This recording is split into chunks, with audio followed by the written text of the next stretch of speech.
AITA for leaving the kitchen in the same state as my husband? I'm going to try to keep this short.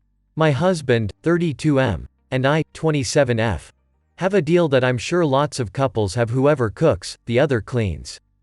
Generally this works pretty good, but my husband is notorious for leaving the biggest mess.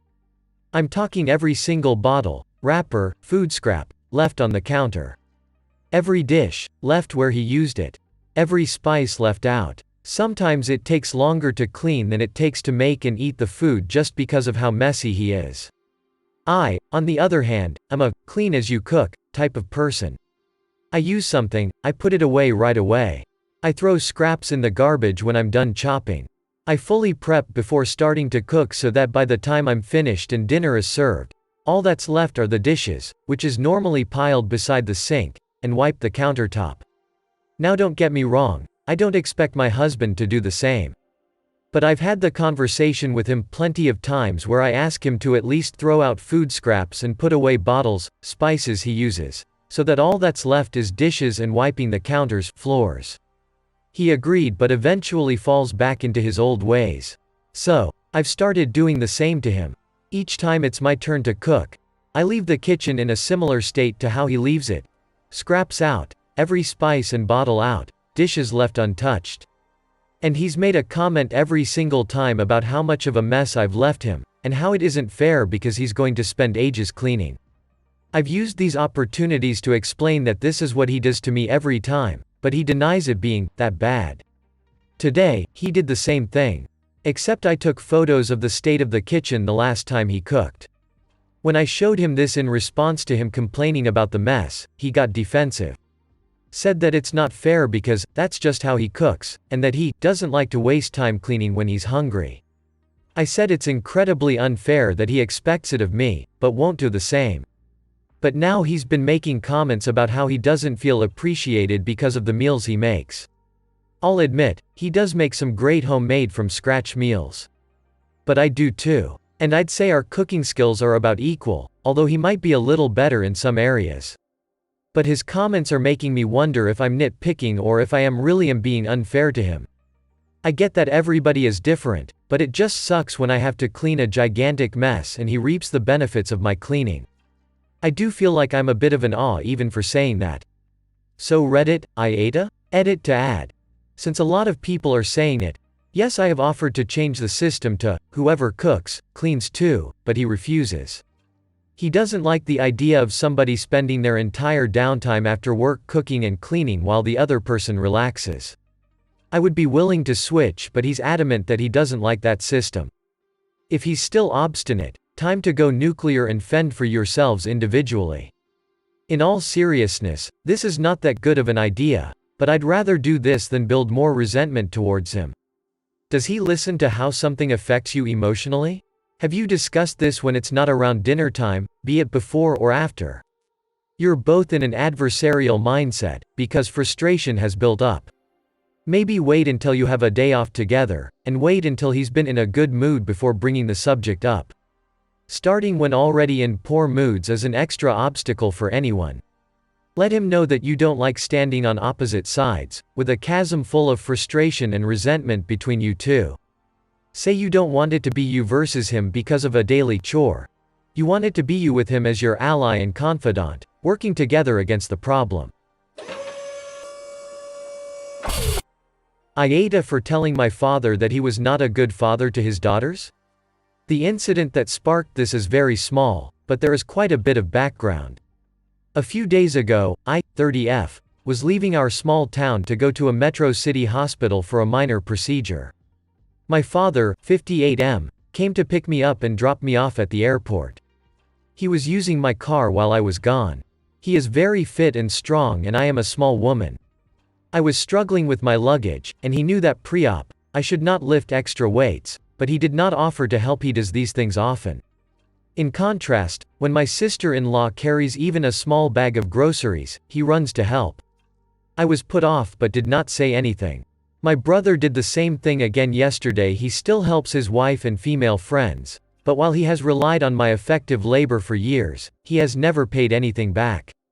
I have learned to be very independent as a result, but being vulnerable pre- and post-op made me reflect on this. Of course, this goes back to our entire childhood. My father worked less than my mom but never helped with any chores or childcare. Instead, he always gave her work, dinner parties, house guests, etc. He was abusive to my mother when she protested and at times, to me and my sister. He is the nice guy for outsiders and has a respectful life. I remember my mom being completely submissive until I was 7 to 8, but after a while, she started fighting back, and she became a difficult person, abusive back in words with him, and often being short-tempered with us. While I do not justify what she did, she has apologized profusely in both words and practical ways. My father has acknowledged that he abused my mom and has tried to make amends, but he has consistently denied any abuse to my sister and they are still together, but the dynamic has shifted. Last night was one of those nights. I was not there, but have seen it play out. My father was passive-aggressive for days until my mother started arguing.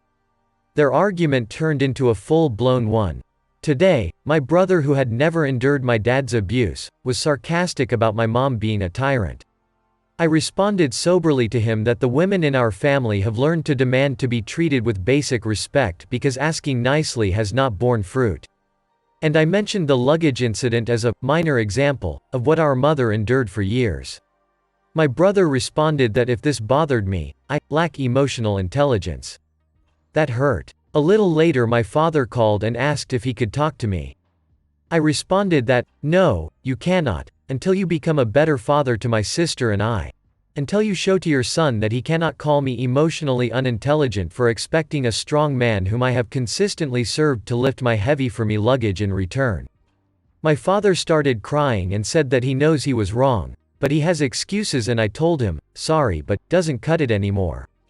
My brother is calling me Ta for not having a compassionate response. AITA? OPURNTA. Stand your ground. I am sure your father was raised the exact same way that he treats your mother and you and your sister. I am sure it is a very strongly ingrained learned behavioral pattern. However, it is something that with conscious effort he can change. And it is time that the women in your family tell the men in your family that from now on there will be no excuses accepted for not consciously changing their behavior towards the women in your family.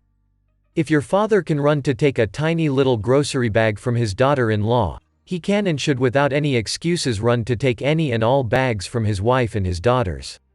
Excuses are not acceptable. The only thing that will be acceptable is making a conscious decision to change.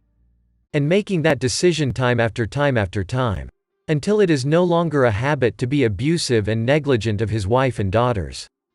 My mother, rest her soul in peace, had been raised in the foster care system, when the system was in its infancy. She was raised in a situation where gratitude and love were to be understood but never actively expressed. As a result, when we were little, the best my mother could express in gratitude would be a deadpanned flat-toned, "That's nice, thank you." She did not realize how much that dead-toned flat-voiced expression of gratitude caused more harm than good. When I was about 8 or 9 years old, I spent months doing odd jobs so that I could earn money to spend for buying Christmas gifts all on my own that year. I was exceptionally proud of the necklace that I had bought for my mom. When she opened it and gave that expressionless flat-toned voice of hers, I was heartbroken and angry. I ripped it out of her hands, threw it across the room and demanded to know if she actually liked it, why she couldn't show it. Told her just exactly how much her dead tones told us that she actually hated it. And then ran to my room in tears. My mom came to my room, held me while I cried, apologized to me, explained to me how she had been raised, and how she honestly had thought she was doing better just by giving what she had been. She promised me that she would work on showing things more. She spent her entire life, my entire life after that, working hard to show her feelings and her emotions more and more. She made it her life's work to improve. And I will always honor her for that. Tell your father, if a woman who was raised from the time of the Great Depression in institutions where love and emotions were not expressed could learn to truly show and express her emotions, then he, a grown man, can sure as hell learn to be genuinely helpful and non-abusive to his wife and daughters, and teach his son to be the same as he is going to learn to be.